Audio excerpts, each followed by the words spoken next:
My brothers and sisters, you are now watching the Gamer 2323, so just forget about the chores you're supposed to do. Put your feet up, get your Kool-Aid, fried chicken, popcorn, get whatever you may need! And I hope you enjoy the video.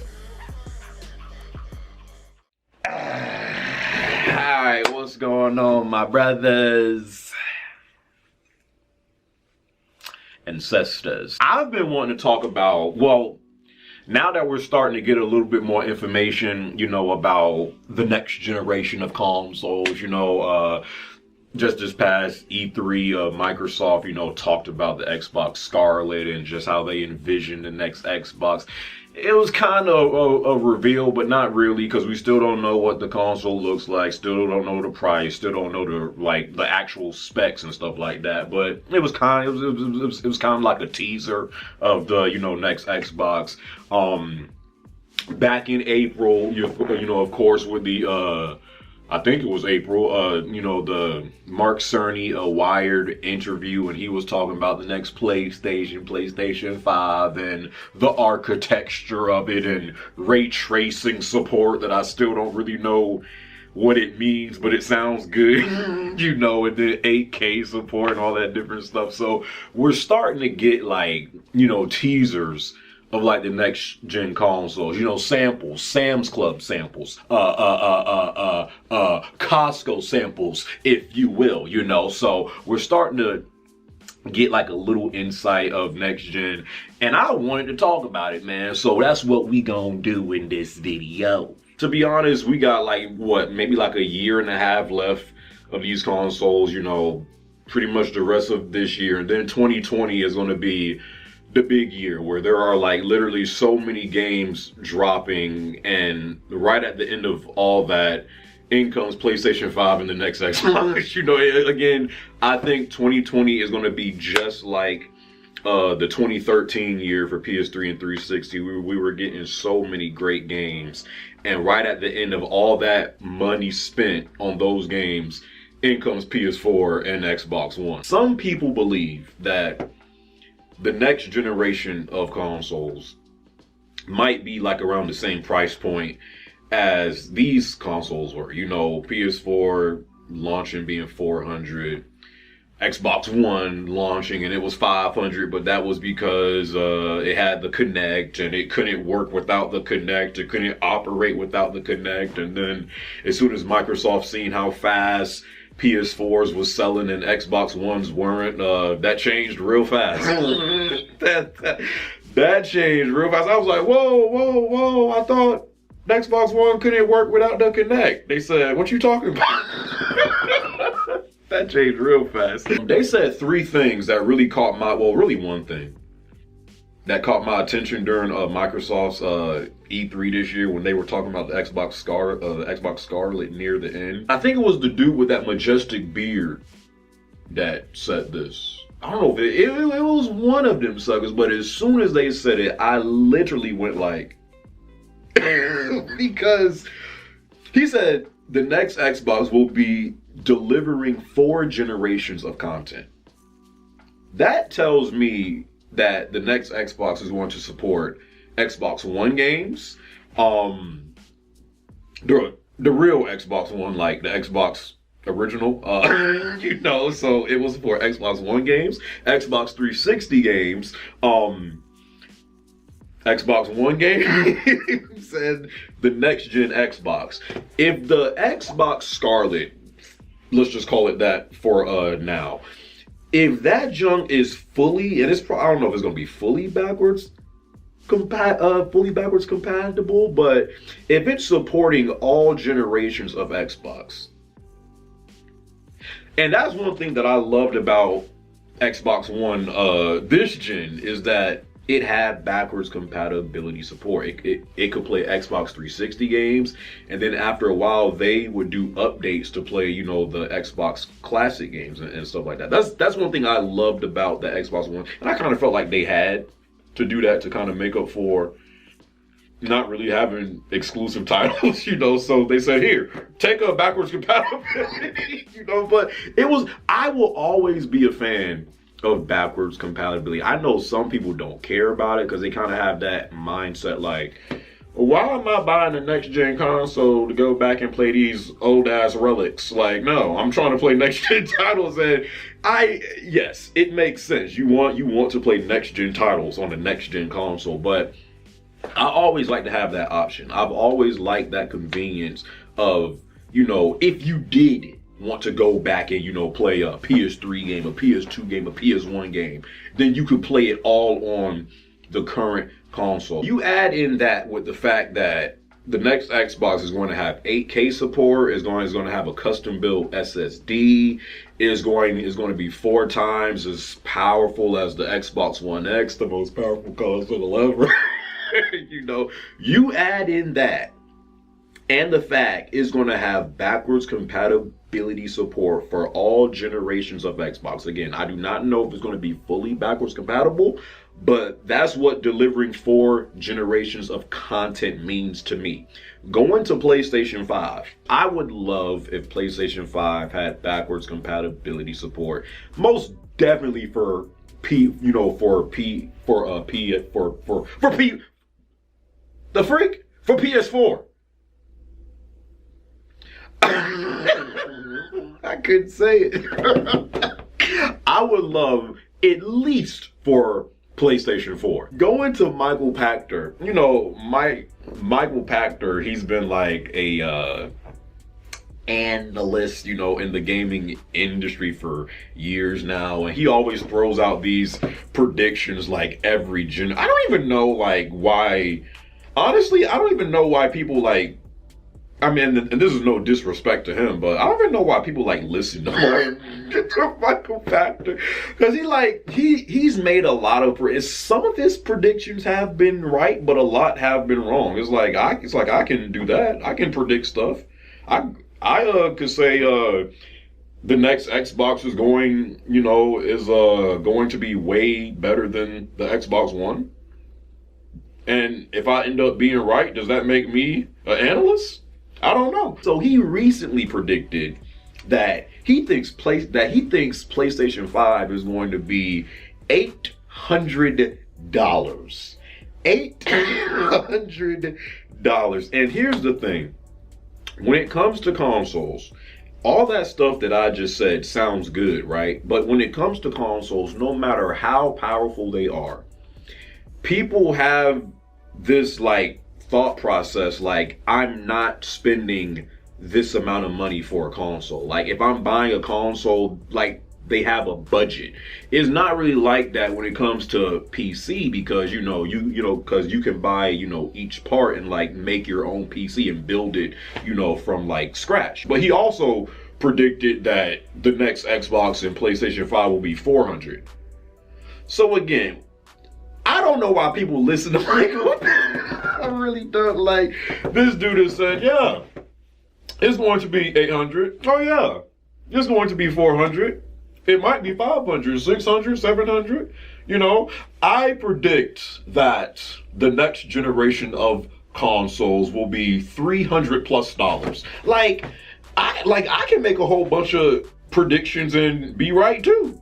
Where is my clout in the gaming industry? If indeed, let's say PlayStation 5 and the next Xbox is 600. Let's just say that, because I don't think it's going to be 400, and I think 500 is I don't know about that. I really don't know about that, unless they have different models when they first come out, which they may. But let's say both the Xbox Scarlett, the next Xbox, and PlayStation 5 launch at $600. What features would you guys like to see on the next generation of consoles? Me personally, again, going back to backwards compatibility, I would love to see that on PlayStation 5 and the next Xbox, and it seems like that's going to be on the next Xbox. Doesn't necessarily have to be fully backwards compatible with all generations of PlayStation and Xbox, but if it was, that would be cool. Best believe that means the price is going to be more. But if PlayStation 5 can do PS4, PS3, PS2, and PlayStation 1 fully, that junk is $700 minimum.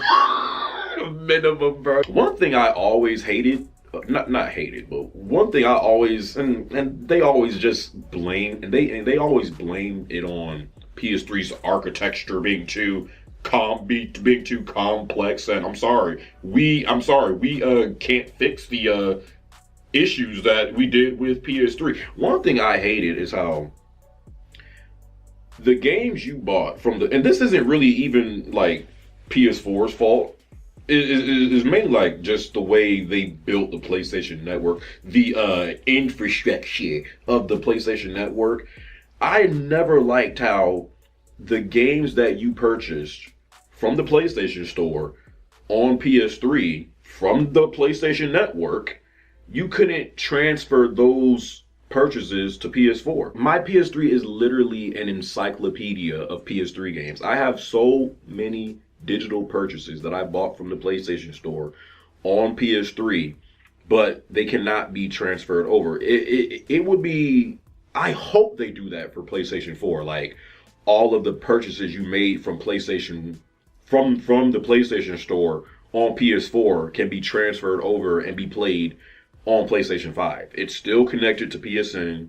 You bought it from the PlayStation Store. Like I would love to see that on PlayStation 5, what other features would I like to see? Probably one of the most widely used features this generation. Like this button was probably pressed the most out of any other button outside of when you're actually playing games, was the share button. The share button on PlayStation 4 and Xbox One was used a lot this generation. That's literally how I started live streaming on Twitch. Like, because before, you don't have the right equipment to start streaming, and then back then it was like you needed a dazzle capture card. I didn't have that equipment at that point. So when PS4 first came out, I was like, I always wanted to start streaming. And PS4 and Xbox One, you can literally press the share button, connect your Twitch account to your PS4 or Xbox account, and you could live stream directly from your console. That, and people still use that a lot today. I thought, that was one of the best features this gen. The share button, that, and the fact you could, share screenshots. That way, you could share your trophies or your achievements that way. That whole aspect, just the share button and just the whole social media aspect of, what that brought to gaming this generation can only be improved upon. We're always asking for these consoles to be more powerful, to do more, to have more features, to have better games. Yet, we don't want to pay more. We expect more, but we still be like, you better not put that junk over 400 or 500. And it's like, at some point, something's got to give. It's like suckers could spend $1,000+ on a phone that don't even got a headphone jack. Suckers could spend all this money on NBA 2K VC. Who knows how much money has been spent on Fortnite battle passes and skins. Y'all suckers could spend all that money, but you refuse to spend a certain amount of money for a console that, can do that can do way more than the previous one. I've never got that,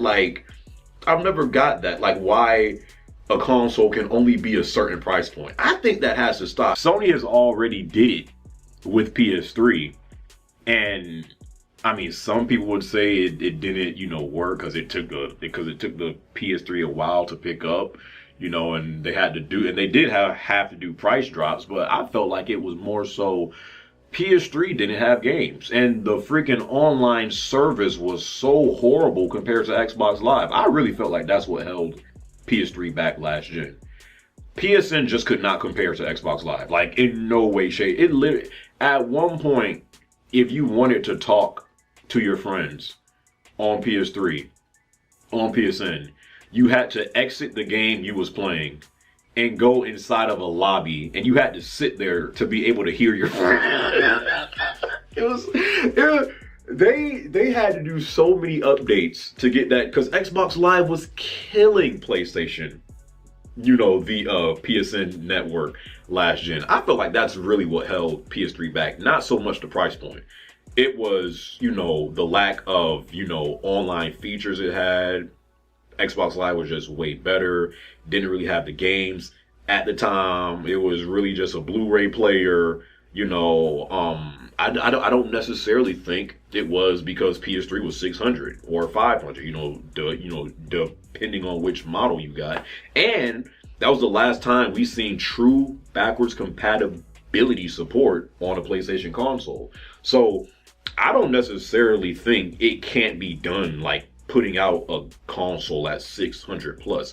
If the features and the power and the stuff that it can do, if it warrants it and people see that, like, oh snap, this junk is like actually like a next generation console. Like this junk is actually like a true leap in next gen. If people see that, I think people would be willing to spend $600 plus. It all depends though on how they present it and how they show it. So I don't know. But yeah, man, it's definitely starting to get very interesting out here in these next generation streets when you start talking about these next gen consoles. Just, you know, how they can improve on, you know, stuff that they did this gen going into next gen, and how powerful these next gen consoles are going to be, and what new features we could have, and the price point and stuff like that. Like, suckers want a whole bunch of stuff and a whole lot more from these next gen consoles, but they want that price point to stay the same. And I'm telling you, it's not gonna work that way, you know. But it's always like, I always enjoy like right before, like the year before we get the next, because I remember before PS4 and Xbox One came out, and there was like all this speculation, you know, starting for PS4 and Xbox One, and like what the price was going to be. And you know, it is always fun times, you know, right before we like really start to get news of these next gen consoles. But yeah, man, leave your thoughts and comments down in the comment section below. What do you expect from these next gen consoles? What new features would you want? What would you be willing to pay? You know, all that stuff. Hope you guys enjoyed this video, and until then, my brothers and sisters, I'll catch you on the next one, right? Peace.